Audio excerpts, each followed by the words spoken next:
아침 묵상 23. 낮은 자리에 임한 하나님 은혜. 사무엘상 1장 6절에서 11절 말씀. 세부산교회 이상봉 목사. 여호와께서 그에게 임신하지 못하게 하심으로 그의 적수인 브닛나가 그를 심히 격분하게 하여 괴롭게 하더라. 브닛나가 그를 격분시키므로 그가 울고 먹지 아니하니 그의 남편 엘가나가 그에게 이르되 한나여 어찌하여 그대의 마음이 슬프냐 내가 그대에게 10 아들보다 낫지 아니하냐 하니라. 한나가 마음이 괴로워서 여호와께 기도하고 통곡하며 만일 주의 여종의 고통을 돌보시고 아들을 주시면 내가 그의 평생에 그를 여호와께 드리고 삭도를 그의 머리에 대지 아니하겠나이다.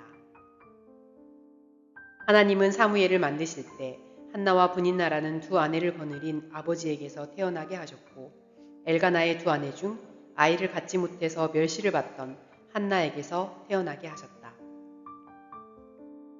그렇게 사무엘은 마음이 낮아진 한 여인이 하나님을 바라보며 은혜를 구한 결과로 태어났으며 막다른 골목에 도달한 인간이 하나님께 항복하고 하나님의 일에 참여하기 위해 자기를 바치는 과정 속에서 태어났다. 한나의 부림은 하나님의 목적과 간섭 안에서 이루어진 것이다. 많은 하나님의 사람들이 한나처럼 가난해지고 낮추어졌다. 그들은 실패하고 약해지고 외로워졌다. 그래야 하나님을 바라보고 하나님의 약속을 주목하고 하나님께 복종하고 헌신하기 때문이다. 하나님의 부르심을 받은 많은 사람들이 본래 가난하고 약한 자들이었거나 후에 그렇게 되었다. 한나뿐 아니라 사라, 리브가, 라헬, 삼손의 어머니 등 많은 사람들이 약하고 외롭고 무능하고 무력한 자리에서 하나님을 찾았다. 아브라함 때 하나님은 아브라함이 머물렀던 블레셋 그랄의 왕에게 저주를 내려서 임신한 그의 처첩들이 출산을 하지 못하게 하셨다. 아브라함을 높이고 그를 두려워하게 만들기 위해서였다. 임신한 여자가 12달, 13달이 되도록 해산을 못하게 되었으니 얼마나 두려웠겠는가. 그때 아브라함이 기도하자 모두 출산하게 되었다. 이와 같이 하나님은 때로 그의 목적을 이루기 위해 사람들의 삶에 개입하신다. 그때 하나님은 가장 약한 부분, 가장 예민한 부분을 건드리신다. 사람 안에는 공짜로 하나님을 움직일 수 없다는 생각이 있다. 그래서 기도하는 사람은 종종 하나님께 뭔가를 내놓아야 한다는 부담을 가진다. 하나님은 때로 그런 생각을 이용하신다. 하나님은 사람을 그에게로 이끌기 위해 사람을 낮추시고 그 자리에서 하나님을 찾게 하고 복종하게 하고 헌신하게 하신다. 사무엘의 모친 한나는 아들이 없어서 대적으로부터 멸시와 조롱을 받게 되자 하나님을 찾았고 하나님께 자기에게 아들을 주시면 그 아들을 하나님께 바치겠다고 말했다. 하나님이 바치라고 요구했다면 그렇게 안 했을 텐데 육신의 욕망과 자존심이 그를 떠미니 어쩔 수 없이 그렇게 헌신한 것이다. 육신에게 있어서 아들을 낳는 것은 키우는 재미나 노후의 봉양 때문에만 필요한 것이 아니라 나도 애를 낳을 수 있다는 것을 나타내기 위해서도 필요하다. 때로 하나님은 사람이 생명처럼 소중히 여기는 이 자존심을 이용하신다. 그러므로 고통과 억울한 상황을 무조건 나쁘게만 볼 일은 아니다.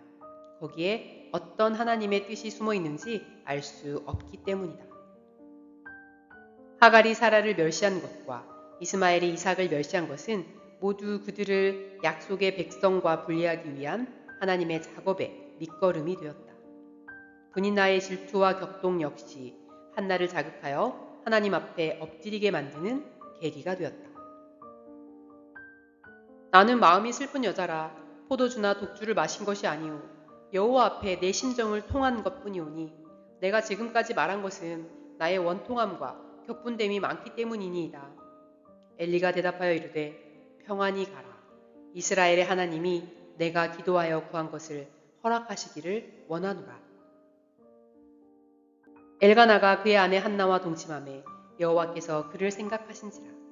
한나가 임신하고 때가 이르매 아들을 낳아 사무엘이라 이름하였으니 이는 내가 여호와께 그를 구하였다 함이더라. 원통과 격분보다는 지혜와 계시의 영을 받아서 마음 눈이 열려서 하나님의 나라를 보고 하나님께 헌신하고 하나님의 나라에 참여하는 편이 훨씬 좋다. 그러나 그렇게 해서라도 헌신하고 참여하는 것이 그러지 않는 것보다 훨씬 낫다.